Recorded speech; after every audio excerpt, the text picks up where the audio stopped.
Hello, അസ്സലാമു അലൈക്കും. Welcome back to my channel. നമ്മുടെ ചാനലിലെ പുതിയൊരു വീഡിയോയിലേക്ക് എല്ലാവർക്കും സ്വാഗതം. എല്ലാവരും സുഖമായിട്ടും സന്തോഷമായിട്ടിരിക്കുകയെന്ന് വിചാരിക്കുന്നു.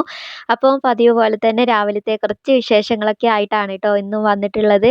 അപ്പോൾ കൂടുതലായിട്ടൊന്നും എടുത്തിട്ടില്ല. നമ്മുടെ സെക്യക്കുട്ടി സ്കൂളിൽ പോണത് വരെയുള്ള കുക്കിങ്ങും കാര്യങ്ങളും അതുപോലെ തന്നെ കുറച്ച് സംസാരവും നമ്മുടെ വിശേഷങ്ങളൊക്കെ ആയിട്ട് ഇന്നത്തെ ദിവസം അങ്ങനെ പോവാം. പിന്നെ ഞാൻ എന്നും പറയുന്നത് പോലെ തന്നെ വീഡിയോ എല്ലാവരും ഫുള്ളായിട്ട് കാണാൻ വേണ്ടിയിട്ട് ശ്രമിക്കണം. അതുപോലെ തന്നെ തുടക്കത്തിൽ തന്നെ വീഡിയോക്ക് ഒരു ലൈക്ക് തരിക കേട്ടോ. ലൈക്ക് ചെയ്യാൻ വേണ്ടിയിട്ട് മറന്നു പോകരുത്. പിന്നെ നമ്മുടെ ചാനലിലേക്ക് പുതുതായിട്ട് വന്നവർക്ക് ഒരു വാം വാം വാം വെൽക്കം. പിന്നെ നമ്മുടെ കൂടെ ആദ്യം മുതലേ സപ്പോർട്ടായിട്ട് നിൽക്കുന്ന എല്ലാവർക്കും ഒരുപാട് നന്ദിയുണ്ട്. എല്ലാവരും ഇനിയും ഇതുപോലെ തന്നെ തുടർന്നും സപ്പോർട്ട് എല്ലാവരുടെയും സപ്പോർട്ട് ഉണ്ടാവുമെന്ന് പ്രതീക്ഷിക്കുന്നുണ്ട്. എൻ്റെ ഓരോ വീഡിയോസും എൻ്റെ പ്രതീക്ഷകളാണ്, എൻ്റെ ആഗ്രഹങ്ങളാണ്. അപ്പം തുടർന്നും എല്ലാവരും സപ്പോർട്ടായിട്ട് കൂടെ തന്നെ നിൽക്കുക കേട്ടോ. അപ്പോൾ പതിവ് പോലെ തന്നെ രാവിലത്തെ എല്ലാ കാര്യങ്ങളും കഴിഞ്ഞിട്ട് കിച്ചണിലേക്ക് എത്തിയിട്ടുണ്ട്. അപ്പോൾ ഇന്ന് നമ്മുടെ ജക്കിക്കുട്ടിക്കൊക്കെ സ്കൂളുള്ള ദിവസം ആയതുകൊണ്ട് തന്നെ രാവിലെ തന്നെ ചോറിനുള്ള വെള്ളമൊക്കെ കറണ്ട് അടുപ്പിൽ വെച്ച് കൊടുത്തതിന് ശേഷം ബ്രേക്ക്ഫാസ്റ്റിനുള്ള പരിപാടി നോക്കുകയാണ് കേട്ടോ. ഇന്നിപ്പോൾ ഞാൻ രാവിലെ അരി അരച്ച് അങ്ങനെ നമ്മുടെ ദോശ ഉണ്ടാക്കാമെന്നാണ് വിചാരിക്കുന്നത്. അപ്പോൾ അതിനുള്ള അരിയൊക്കെ കഴുകി മിക്സീൻ്റെ ജാറിലേക്ക് ഇട്ട് കൊടുത്തിട്ടുണ്ട്.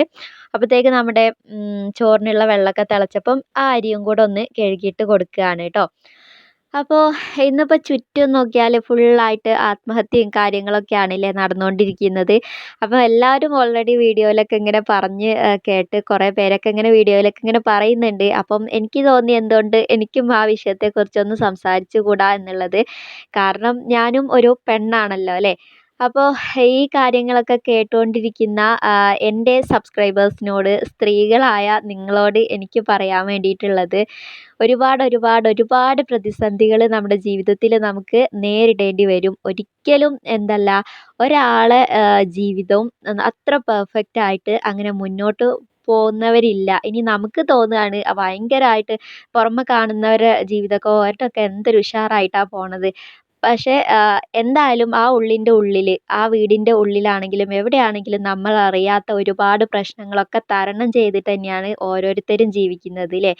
എന്തൊക്കെ തന്നെ പ്രശ്നങ്ങൾ നമ്മുടെ ലൈഫിൽ ഉണ്ടായാലും നമ്മുടെ പ്രശ്നങ്ങൾ മറ്റുള്ളവരോട് പറഞ്ഞാൽ എന്താ പറയുക, അവർക്കത് അത്ര വലിയതായിട്ടൊന്നും ചിലപ്പോൾ തോന്നിക്കൊള്ളണമെന്നില്ല. അപ്പോൾ നമ്മൾ അതിനനുസരിച്ചുള്ള തീരുമാനങ്ങളാണ് എടുക്കേണ്ടത്. സഹിക്കുന്നവർ നമ്മളാണ്. നമ്മുടെ പ്രയാസങ്ങളും ബുദ്ധിമുട്ടുകളൊക്കെ നമുക്ക് തന്നെയാണ് അറിയാൻ വേണ്ടിയിട്ട് പറ്റുള്ളൂ. പക്ഷേ ഇതിനൊക്കെ ഉള്ളൊരു പ്രതിവിധിയായിട്ട് ആത്മഹത്യ നമ്മൾ ഒരിക്കലും തിരഞ്ഞെടുക്കരുത്. ശരിക്കും പറഞ്ഞാൽ ചെറിയൊരു പ്രശ്നങ്ങളാണെങ്കിൽ പോലും നമുക്ക് ദേഷ്യത്തിൻ്റെ പുറത്ത് നമ്മൾ ചെയ്ത് കൂട്ടുന്നത് എന്തൊക്കെയാണെന്ന് നമുക്ക് തന്നെ അറിയൂല അല്ലേ. നിത്യം നമ്മൾ ദുആ ചെയ്യുന്ന സമയത്ത്, പ്രാർത്ഥിക്കുന്ന സമയത്തൊക്കെ നമ്മൾ പറയേണ്ട ഒരു കാര്യമുണ്ട്. നമ്മുടെ മനസ്സിനെ നിയന്ത്രിക്കാനുള്ള ഒരു കഴിവ് നമുക്ക് ഉണ്ടാവണേ എന്നുള്ളത് നമ്മൾ നിത്യം ദുആയിൽ ഉൾപ്പെടുത്തേണ്ട ഒരു കാര്യം തന്നെയാണ് കേട്ടോ. ഒരാളെയും നമുക്ക് കുറ്റപ്പെടുത്തിയോണ്ട് കാര്യമല്ല. ശരിയാണ്, നമുക്ക് ഏറ്റവും ദോഷം ചെയ്യുന്ന ഒരു സംഭവം നമ്മുടെ ദേഷ്യം തന്നെയാണ്. ആ ദേഷ്യത്തെ നിയന്ത്രിക്കാൻ വേണ്ടിയിട്ട് നമ്മൾ ദുആ ചെയ്തിട്ട് റെഡിയാക്കി എടുക്കുക തന്നെ വേണം. ദേഷ്യം നിയന്ത്രിക്കാനുള്ള ഒരു കഴിവ് നമ്മൾ ഓരോരുത്തരും നേടിയെടുക്കണം. അല്ലെങ്കിൽ ഒരുപാട് പ്രശ്നങ്ങൾ അതുകൊണ്ട് തന്നെ നമുക്ക് ഉണ്ടാവും. അപ്പോൾ ദേഷ്യത്തിൻ്റെ പുറത്ത് തന്നെയായിരിക്കും ചിലപ്പോൾ നമ്മൾ ഈ ആത്മഹത്യ വരെ തിരഞ്ഞെടുക്കുന്നത്. പക്ഷേ ഈ ആത്മഹത്യ എന്ന് പറഞ്ഞാൽ ശരിക്കും ജീവിതത്തിൽ നിന്നുള്ള ഒരു ഒളിച്ചോട്ടാണ് എന്ന് വേണമെങ്കിൽ പറയാം അല്ലേ. എന്തിനാ നമ്മളങ്ങനെ ഒളിച്ചോടേണ്ട ആവശ്യം? ഇതുകൊണ്ട് നഷ്ടം എന്ന് പറയുന്നത് വേറെ ആർക്കും ഒരു നഷ്ടം വരാൻ വേണ്ടിയിട്ടില്ല. നമ്മുടെ ഭർത്താവിനാണെങ്കിലോ, നമ്മുടെ വീട്ടുകാർക്കാണെങ്കിലോ, അല്ലെങ്കിൽ ഭർത്താവിൻ്റെ വീട്ടുകാർക്കാണെങ്കിലോ, ചുറ്റുമുള്ളവർക്കാണെങ്കിലോ ആർക്കും നമ്മൾ ജീവിതത്തിൽ നിന്ന് പോയി എന്ന് വിചാരിച്ചിട്ട് യാതൊന്നും സംഭവിക്കാൻ വേണ്ടിയിട്ടില്ല. ചിലപ്പം നമ്മളെ സ്നേഹിക്കുന്ന ഒരുപാട് പേർക്ക് കുറച്ച് ദിവസമൊക്കെ ആ സങ്കടമൊക്കെ ഉണ്ടാവുമായിരിക്കും. പിന്നെ അതൊക്കെ താനെ മാറിപ്പോവും. സന്തോഷമായിട്ട് അവരവരുടെ ലൈഫുമായിട്ട് ജീവിക്കും. പിന്നെ ഏറ്റവും കൂടുതൽ നമ്മുടെ വേർപാട് നമ്മളില്ലാതായാൽ ഏറ്റവും കൂടുതൽ സങ്കടപ്പെടുന്ന കുറച്ച് ആളുകളെ ഉണ്ടാവുള്ളൂ. അതാരാന്നറിയോ? ശരിക്കും നമ്മുടെ മക്കൾ. നമ്മുടെ മക്കൾക്ക് നമ്മുടെ ഉമ്മ, നമ്മളാണില്ലേ ഉമ്മ, ആ അമ്മ നഷ്ടപ്പെട്ടാലുള്ളൊരു വേദന അത് അവർക്ക് മാത്രമേ അറിയുള്ളൂ. അവർക്ക് ഇനി എത്ര അവരെ കൊഞ്ചിക്കാനും ലാളിക്കാനും ഒക്കെ ആൾക്കാർ വന്നാലും നമ്മുടെ ഒരു പിന്നെ അഭാവം എന്ന് പറയുന്നത് അത് വല്ലാത്തൊരു അഭാവം തന്നെയായിരിക്കും. അപ്പോൾ അവരെ ഓർത്തെങ്കിലും നമ്മളത് ചെയ്യാതിരിക്കുക. ഏറ്റവും കൂടുതൽ നമ്മുടെ മക്കള് നമ്മുടെ കൈകളിലാണ് സേഫ്. ഒരു ഉമ്മാൻ്റെ ഒരു അമ്മയുടെ കൈകളിലാണ് മക്കള് സേഫായിട്ടിരിക്കുക. അവർക്ക് സന്തോഷമായിട്ട് ഇരിക്കാൻ വേണ്ടിയിട്ട് നമ്മുടെ കൈകളിൽ മാത്രമേ പറ്റുള്ളൂ. അപ്പോൾ അവരെ ഓർത്തെങ്കിലും നമ്മൾ ജീവിതത്തിൽ നിന്ന് ഒളിച്ചോടാതിരിക്കുക. ഇന്നത്തെ കാലത്ത് ജീവിക്കാനൊന്നും യാതൊരുവിധ പ്രയാസമോ ബുദ്ധിമുട്ടോ ഒന്നും ഉണ്ടാവില്ല. ആരും ഇല്ലാത്തവർക്ക് ആൾക്കാരെങ്കിലും ഉണ്ടാവും. അങ്ങനെയാണ് ഇന്നത്തെ ഒരു ജീവിതം എന്ന് പറയുന്നത് ല്ലേ. ഇന്നത്തെ ഒരു സാഹചര്യം എന്ന് പറയുന്നത്. പ്രത്യേകിച്ച് നമ്മൾ സ്ത്രീകൾക്ക് നമുക്ക് ആരുമില്ലെങ്കിലും ജീവിക്കാൻ വേണ്ടിയിട്ട് ഭയങ്കര പിന്നെ നല്ല രീതിക്കൊന്നും ജീവിക്കാൻ കഴിഞ്ഞിട്ടില്ലെങ്കിലും അത്യാവശ്യം നമുക്ക് ജീവിച്ചു പോവാൻ തൻ്റെടത്തോടെ ജീവിക്കാനുള്ള വകയൊക്കെ നമുക്കുണ്ടാവും. അത് വിചാരിച്ചിട്ട് നമ്മൾ ജീവിതത്തിൽ നിന്ന് അങ്ങോട്ട് ഒഴിവായി കൊടുക്കേണ്ട ആവശ്യമൊന്നുമില്ല. ആർക്കും ഒഴിവായി കൊടുക്കേണ്ട ആവശ്യമൊന്നുമില്ല. അപ്പോൾ എന്തെങ്കിലും പ്രശ്നങ്ങളും കാര്യങ്ങളൊക്കെ ഉണ്ടായാലും ഇനി നമുക്ക് ആ വീട്ടിൽ നിന്ന് പോവാൻ കഴിയില്ലെങ്കിലും നമ്മുടെ ഭർത്താവുമായിട്ട് നമുക്ക് ജീവിക്കാൻ കഴിയില്ലെങ്കിലും നമുക്ക് നമ്മളതായ തീരുമാനങ്ങൾ തിരഞ്ഞെടുക്കുക. തൻ്റെ ഇടത്തോടു കൂടെ തന്നെ ജീവിച്ച് കാണിച്ചു കൊടുക്കുക. അതാണ് വേണ്ടത്. അല്ലാതെ വേഗം അങ്ങോട്ട് നമ്മളങ്ങോട്ട് ഒഴിവായി കൊടുക്കുകയല്ല വേണ്ടത്. പിന്നെന്ന് വെച്ചാൽ ഇന്ന് ആത്മഹത്യ, വിവാഹമോചനം ഇതൊക്കെ കൂടാനുള്ള ഏറ്റവും വലിയ കാരണമായിട്ട് എനിക്ക് തോന്നുന്നത് എന്താണെന്നറിയോ? സങ്കടം എന്താന്നോ ബുദ്ധിമുട്ട് എന്താന്നോ പിന്നെ പ്രയാസങ്ങൾ എന്താന്നോ ഒന്നും അനുഭവിപ്പിക്കാതെ അറിയിക്കാതെയാണില്ലേ നമ്മളെ ഓരോ മക്കളെയും നമ്മൾ വളർത്തുന്നത്. ശരിക്കും പറഞ്ഞാൽ വലിയൊരു ഫാൾട്ട് തന്നെയാണ് നമ്മളത് ചെയ്യുന്നത്. കാരണം നമ്മുടെ പെൺകുട്ടികളെ ആണെങ്കിൽ തന്നെ അവർ ചെയ്യുന്ന തെറ്റുകൾ നമ്മൾ തിരുത്തണം. അതുപോലെ ശാസിക്കേണ്ടോടത്ത് നമ്മൾ ശാസിക്കണം. സ്നേഹിക്കേണ്ടോടത്ത് സ്നേഹിക്കണം. പിന്നെ എല്ലാം അവരെ ഇഷ്ടത്തിന് അവർ വളരട്ടെ എന്ന് വെച്ചിട്ട് നമ്മളങ്ങനെ വിട്ടുകൊടുക്കേണ്ട ഒരാവശ്യവുമില്ല. നമ്മളെ പരിധിക്കുള്ളിൽ വെച്ചിട്ട് പിന്നെ നമ്മളവരെ എല്ലാം അത്യാവശ്യം അവർക്ക് പിന്നെ എങ്ങനെയാ സഹിക്കുക എങ്ങനെയാ ക്ഷമിക്കുക എങ്ങനെയാന്നുള്ള കാര്യങ്ങളൊക്കെ അവരെ നമ്മളെ വീട്ടിൽ നിന്ന് തന്നെ നമ്മളൊന്ന് പ്രാക്ടീസ് ചെയ്ത് കൊടുക്കുന്നത് നല്ലതായിരിക്കും.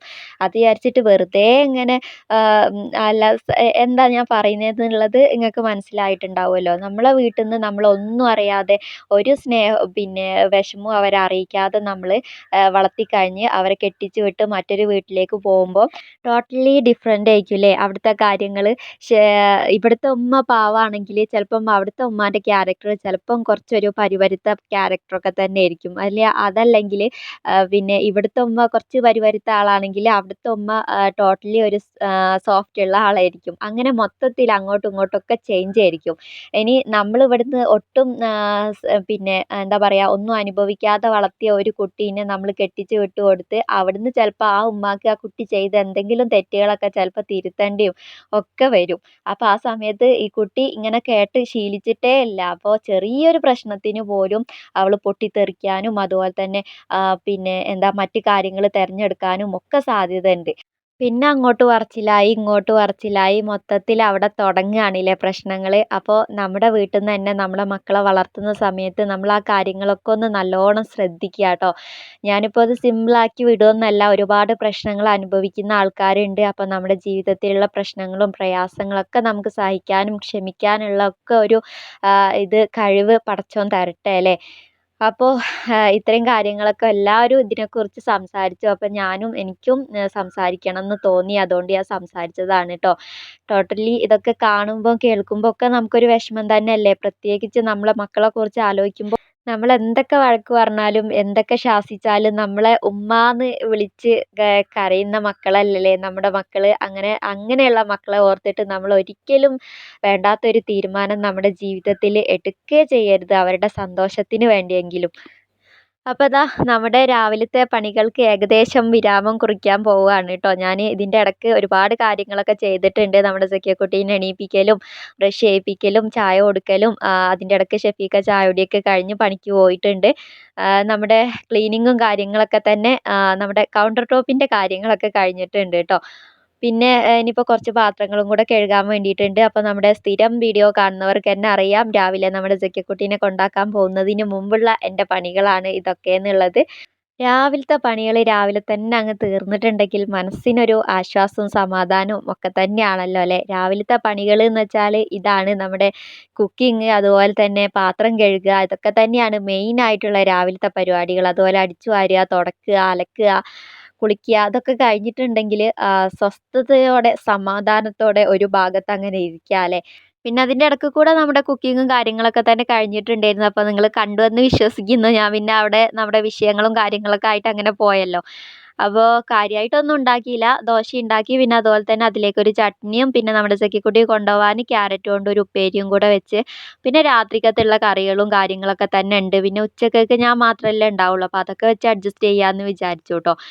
പിന്നെ ദാ അവളുടെ മേല് കഴുകിക്കലും യൂണിഫോം മാറ്റിക്കലൊക്കെയാണ് ഇനിയിപ്പോൾ ഉള്ള പരിപാടി. അപ്പോൾ അവളുടെ മുഖം കാണിക്കാത്തത് എന്താണെന്ന് വെച്ചാൽ നമ്മുടെ കഴിഞ്ഞ വീഡിയോയിൽ കമൻറ്റ് ബോക്സ് ഓഫ് ആയിരുന്നു. അവൾ കഥ പറയുന്ന ഒക്കെ ഉണ്ടായിരുന്നല്ലോ. അപ്പോൾ കമൻറ്റ് ബോക്സ് ഞാൻ എന്നിട്ട് ഓണാക്കി വെച്ചതാണ്. ആ ഒരു വീഡിയോ ഞാൻ വെറുതെ എടുത്തു എന്നുള്ളത് പോലെ ആയിട്ട് നമ്മൾ കുട്ടികളെ കാണിച്ചിട്ട് വീഡിയോ എടുക്കുന്നതിൽ ഒട്ടും തന്നെ വ്യൂ ഉണ്ടാവില്ല. ചെറിയ നമ്മുടെ പോലെയുള്ള ചെറിയ യൂട്യൂബേഴ്സിനാണ് ഏറ്റവും കൂടുതൽ ആ ഒരു പ്രശ്നം വരുന്നത്. അപ്പോൾ എന്തായാലും ഈ ഒരു വീഡിയോ അങ്ങനെ ആവണ്ടെന്ന് വിചാരിച്ചിട്ടാണ് കേട്ടോ ഞാൻ മുഖം കാണിക്കാത്തത്. അപ്പോൾ ഇന്നത്തെ വിശേഷങ്ങളും കാര്യങ്ങളൊക്കെ ഇത്രയൊക്കെ തന്നെയുള്ളൂ. എല്ലാവർക്കും വീഡിയോ ഇഷ്ടപ്പെട്ടു എന്ന് വിശ്വസിക്കുന്നുണ്ട്. ഇഷ്ടപ്പെട്ടാലും ഇല്ലെങ്കിലൊക്കെ വീഡിയോക്ക് ലൈക്ക് ചെയ്യുക. നിങ്ങളുടെ അഭിപ്രായങ്ങളൊക്കെ കമൻ്റായിട്ട് അറിയിക്കുക. നെക്സ്റ്റ് നല്ലൊരു വീഡിയോയുമായി കാണുന്നത് വരെ it's me Arshitha. Bye, take care. അസ്സലാമു അലൈക്കും.